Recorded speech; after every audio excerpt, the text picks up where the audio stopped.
Welcome to Safety First. I'm Tim Kelly, and we're joined here by Fire Marshal Captain James Dickens. Thank you for being with us today. Yes, sir. Thanks for coming to see us. And of course, we are inside the Fire and Rescue Fire Safety House. Is that correct? Yes, sir. Now, this facility, you've had it for a few years now, but this is a grant-funded operation we're inside, right? That's correct. We've had it for about 3 years now, and it's a grant-funded item. It's basically about a 39-foot travel trailer that was commercially converted into a classroom. And we use it to educate the public on fire and injury prevention. It's a wonderful tool, and we deploy it often, and it's a great piece to have. Well, of course, the reason we're inside of here today is really this area right here. It looks like a typical kitchen, and that's what we're going to talk about, because fires in the kitchen are the #1 cause of fire damage or fire injury, or fires in general, I should say, in a home. Is that correct? It is the #1 cause of residential structure fires in our country.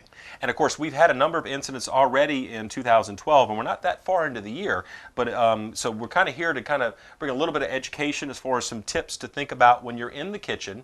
And certainly we want to make sure one thing to remember is to be in the kitchen when you're doing your cooking, correct? That's correct. Unattended cooking is the leading contributing factor to those kitchen fires. Now, with the setup we have here, I would say what I see here, and of course you're the expert here, a lot of don'ts are right in front of us at this present moment. Is that correct? That is when correct. You're actually around the stove. So you want to just talk to us about what we're looking at here and some ways to turn these negatives into some positives really quickly. Sure. First thing we like to see is to keep a 3-foot clear zone around the stove and the kitchen equipment, particularly to protect our kids, pets, and others. Right. First thing we see here is the handle on our pot is sticking out. Right. It's inviting kids to reach up, grab that pot, may have a boiling liquid, the pot comes off and results in a devastating injury. So Exactly. first thing we're going to do is we're going to turn that around. Okay. All right. All right. Another item here, we see a lot of us, sometimes we put our dish towels and things on the handle of the stove. It's a convenient place to put it. Sure. Problem with that is, again, our kids could come up and they're curious. So they're going to take this, open it up, and next thing you know, could be a burn injury or some other negative result. All right. Another thing to keep in mind is keeping those combustibles away from the stove. Right. 2 examples here. We have our oven mitt that's actually laying on the stovetop. That cloth could catch fire. Right. So we need to make sure that that's out of the way. Exactly. And of course our paper towels. Right. Keep the paper towels handy for spills and things like that. That could be knocked over onto the stove where it creates a fire. So we need to make sure that that's kept away as well. Okay. Now those are some preventative tips, but in the event that something happens, you're cooking, say for example, a pot like this, and a fire breaks out in the pot. What are some initial things that you might want to go ahead and do to kind of help stem the tide and kind of get some safety measures in place before you have to actually pick up the phone and dial 911? Right. If we do have a fire, of course we have to make a decision as to whether or not we want to try and fight that fire. Correct. We always recommend that we get the family out. We exercise our emergency escape plan. Right. Get the family out, call 911. If the fire is such that you choose to attack it, a couple of things. We recommend that there's a fire extinguisher of the suitable type and size close by. Right.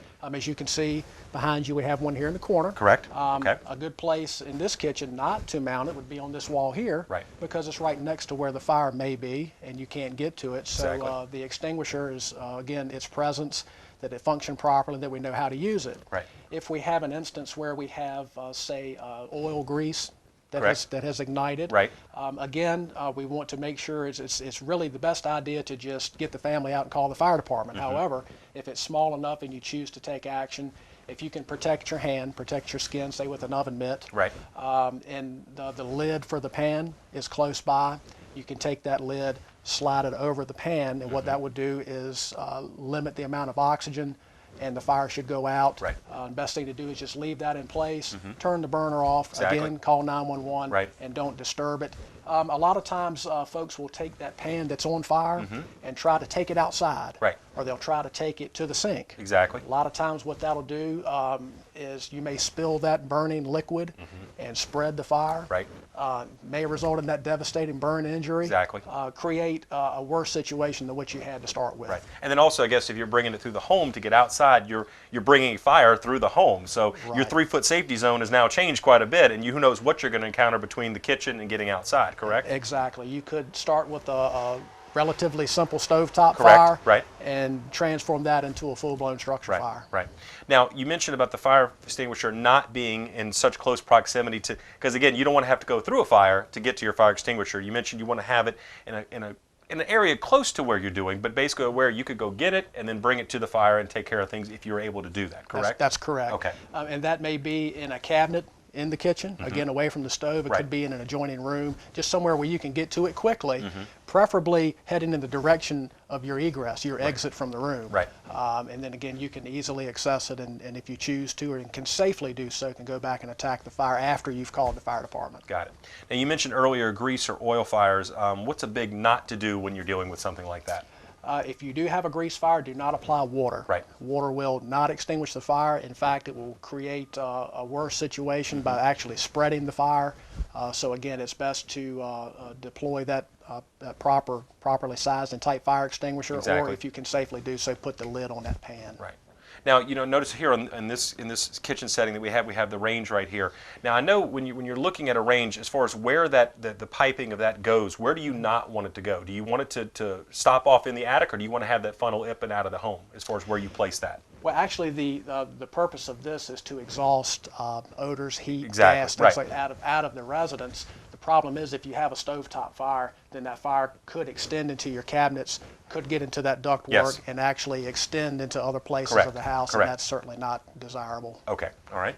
Now, again, you mentioned, certainly if you have the ability to cover that pot, turn the oven or the range off, or to get to the fire extinguisher, do that. But one of the keys is, regardless of what you're doing with that, whether you're successful or if you have to get out of the home, biggest thing is call 911, correct? Yes, sir, that is correct. Right. And again, this is a really good time to talk about the escape plan, that emergency plan in case a fire does occur. Right. Making sure that 911 is called immediately, getting the family out, exercising that escape plan that everyone has and practices twice a year. Exactly. Smoke detectors, again, Right. is another means to alert that there's a problem in the home. One thing we do see is sometimes smoke detectors are placed in the kitchen. And sometimes when we're cooking, sometimes we produce a little bit of smoke. Right.